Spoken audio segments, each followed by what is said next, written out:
The Dhammapada, verse 17. The evil-doer laments here and hereafter.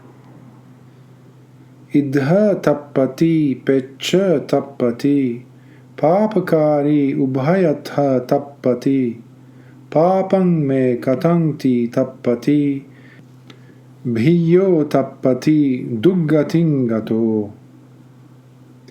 Here he suffers, hereafter he suffers. In both states the evil-doer suffers. Evil have I done, thinking thus, he suffers. Furthermore, he suffers, having gone to a woeful state. The miserable fate of Devadatta.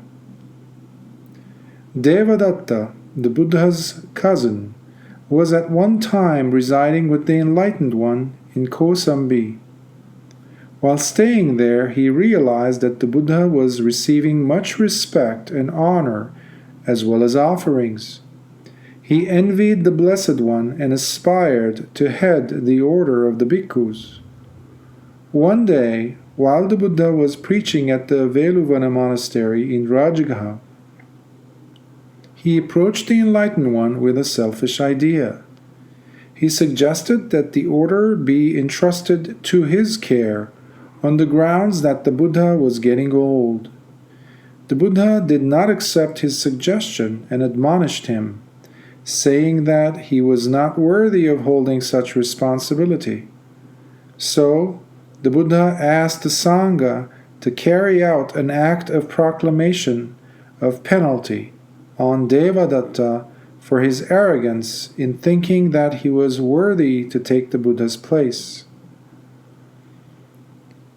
Here, an act of proclamation carried out by the order of the Sangha regarding a member declaring that since his conduct was of one kind before and is of another kind now, henceforth all his physical and verbal actions are only his and have nothing to do with the Buddha, the Dhamma, and the Sangha. With this, Devadatta felt aggravated and vowed to take revenge. He attempted to kill the Buddha on 3 occasions. First, by employing some archers. Secondly, by climbing up the Gijhakuta hill and rolling down a big piece of rock onto the Buddha. And thirdly, by causing the elephant Nalagiri to attack the Buddha. The hired assassins, instead of attacking the Buddha, became his disciples. The big piece of rock only hurt the Buddha's toe. When the elephant rushed at the Buddha, it was made docile by the Buddha's compassion. Thus, when Devadatta failed to kill the Buddha, he tried another tactic. He tried to break up the order of the bhikkhus by taking away some newly admitted bhikkhus with him to Gayasisa. However, most of them were convinced by Venerable Sariputta and Venerable Mahamoggallana to return voluntarily to lead the holy life under the guidance of the Buddha. Later, Devadatta fell ill. He had been ill for 9 months. One day he asked his pupils to take him to the Buddha at the Jetavana monastery to ask forgiveness for the evil deeds he had committed. When Devadatta and his party reached the pond in the Jetavana monastery compound, Devadatta said he was thirsty. So, the carriers put down the couch by the bank of the pond and went to take some water. Devadatta also rose from his couch and placed both his feet on the ground.